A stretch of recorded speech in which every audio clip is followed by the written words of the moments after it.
બોલો કષ્ટભંજન દેવ કી જય।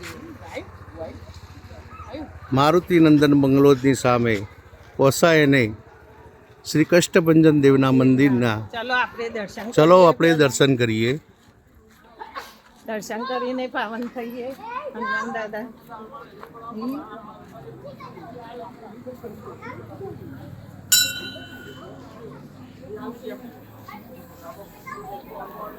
આપણા વિસનગર શહેરના ધામમાં સરસ એવું અલૌકિક જગ્યા શ્રી કષ્ટભંજન દેવ સારંગપુરવાળા કષ્ટભંજન દેવનું મંદિર છે, જ્યાં આગળ કષ્ટભંજન દેવનો નિવાસ છે।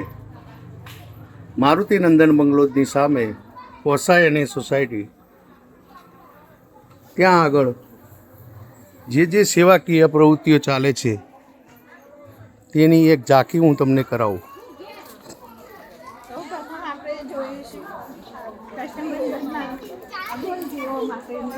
અહીંયા કષ્ટભંજન દેવ મંદિરે દર શનિવારે અબોલ જીવદયા ગ્રુપનું એક ભગીરથ કાર્ય ચાલી રહ્યું છે, જેમાં કૂતરા, ગાય, પશુ પક્ષી તમામ જીવદયાનો કાર્ય ચાલે છે।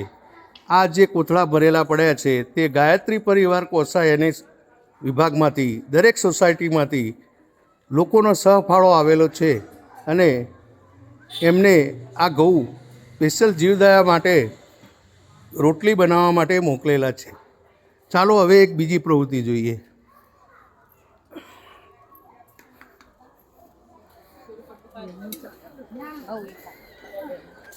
અહીંયા દર શનિવારે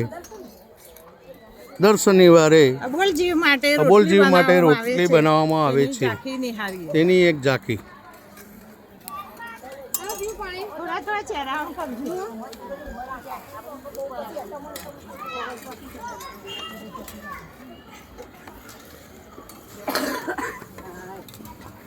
આજે આ માજીઓ કેટલી ઉંમરલાયક છે તો પણ અબોલ જીવના કામ માટે પોતે સતત કાર્ય કરી રહ્યા છે।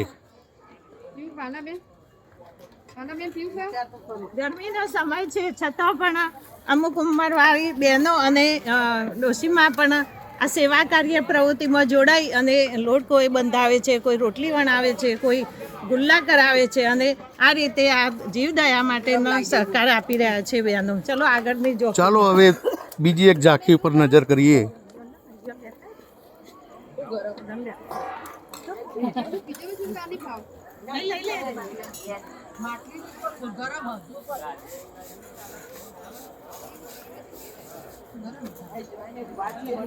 ત્રણ મિનિટમાં કટ થઈ ગયું।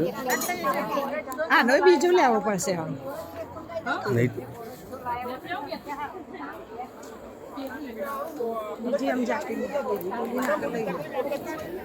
ચાલો એક બીજી ઝાંખી તરફ નજર કરીએ। અહીંયા દર શનિવારે કૂતરા માટે શીરો બને છે, જે અબોલ જીવોને ખાવા માટે વપરાય છે।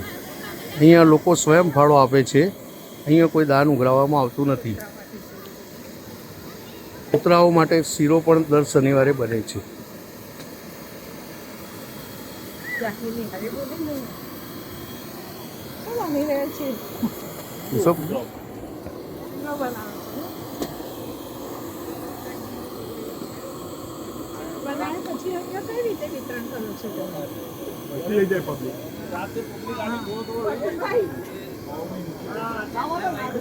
શીરો બનાવવામાં આવે છે અને અહીંયા જે પણ દર્શનાર્થી આવે છે તેને અહીંયાથી શીરો પેક કરી અને આપવામાં આવે છે અને તે પોતાની દરેક સોસાયટીમાં વિતરણ કરે છે।